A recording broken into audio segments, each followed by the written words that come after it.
হিকমাত মাশরুইয়াতি জাওয়াজ, বিবাহকে আল্লাহ রাব্বুল আলামিন শরীয়তে যে প্রণয়ন করেছেন বা তার বিধিবিধান দিয়েছেন তার হিকমত বা তত্ত্ব কি।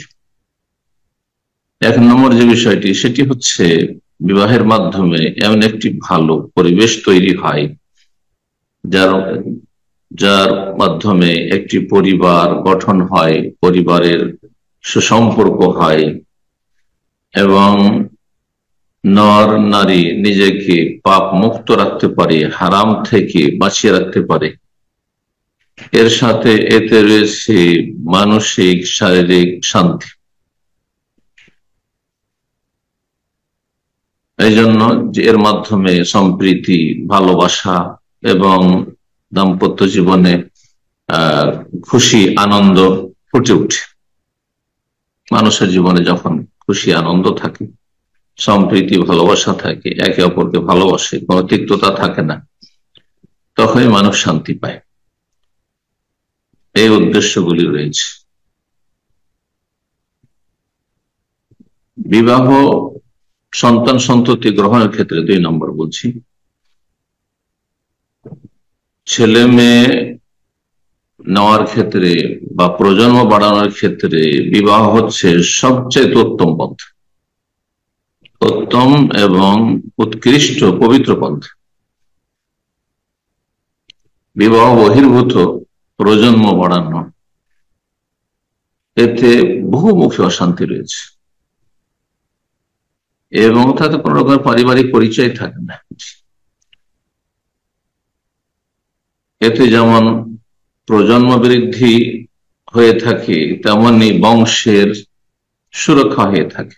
বৈবাহিক সম্পর্কের মাধ্যমে বংশ সুরক্ষিত থাকে, যে এরা হচ্ছে আমাদের বংশের। পক্ষান্তরে বিবাহ বহির্ভূত সম্পর্ক যদি থাকে, তাহলে কার কার সাথে মিলন হয়েছে, কিভাবে বংশ পরিচয় থাকবে। এই বংশের সুরক্ষা, বংশীয় পরিচয়ের সুরক্ষার মাধ্যমে একে অপরের সাথে পরিচিতি ঘটে থাকে এবং একটা রক্তের টান রয়েছে, সম্পর্ক রয়েছে, আর একে অপরের সহযোগিতার মন মানসিকতা রয়েছে, সম্প্রীতি রয়েছে, এগুলি শক্তিশালী হয়। 3 নম্বর, বিবাহ শাদীর মাধ্যমে মানুষের শারীরিক যে চাহিদা, পুরুষ হোক আর নারী হোক, শারীরিক চাহিদা রয়েছে,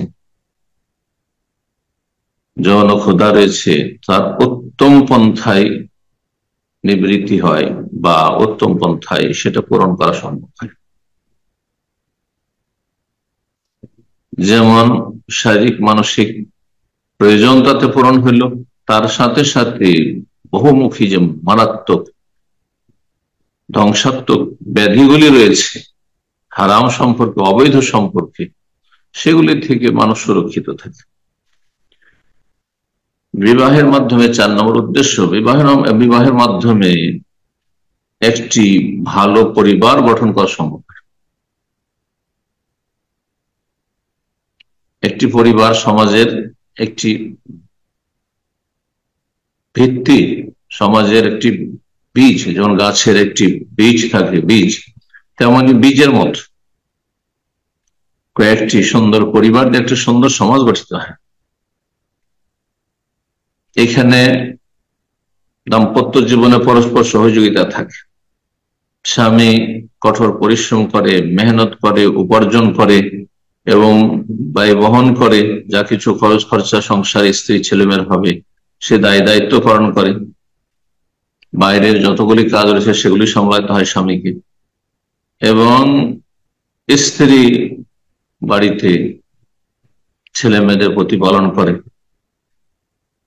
ঘরকে সুন্দরভাবে সুসজ্জিত করে এবং মানুষের যে জীবন উপকরণ রয়েছে, যেসব প্রয়োজন রয়েছে জীবনযাপনের জন্য করে, সেগুলিকে সুন্দরভাবে পরিচালিত করে।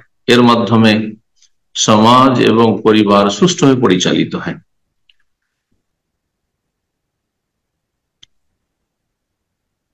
বিবাহের মাধ্যমে বাপ মা হওয়ার মানুষের মধ্যে একটা অনুপ্রেরণা রয়েছে, আগ্রহ রয়েছে। বড় হলে একজন ছেলে পুরুষ বাবা হতে চায়, একজন মেয়ে মা হতে চায়। এই যে মানুষের প্রাকৃতিক চাহিদা, সেটিকে পূর্ণ করা সম্ভব হয়, আর সেটা প্রজন্মের মাধ্যমে ছেলে মেয়ে ভূমিষ্ঠ হবে, এর মাধ্যমে সম্ভব হয়। তো এই সুন্দর সুন্দর রহস্যগুলি রয়েছে বিয়েতে, যার জন্য আল্লাহ রাব্বুল আলামিন বিয়ের বিধান শরীয়তে দান করেছেন। বিয়ে বহির্ভূত যারা জীবন যাপন করে তারা পশুর মতো জীবন যাপন করে, তার এই সমস্ত নিয়ামত থেকে এবং মানসিক, শারীরিক, পারিবারিক, সামাজিক শান্তি থেকে তারা বঞ্চিত থাকে।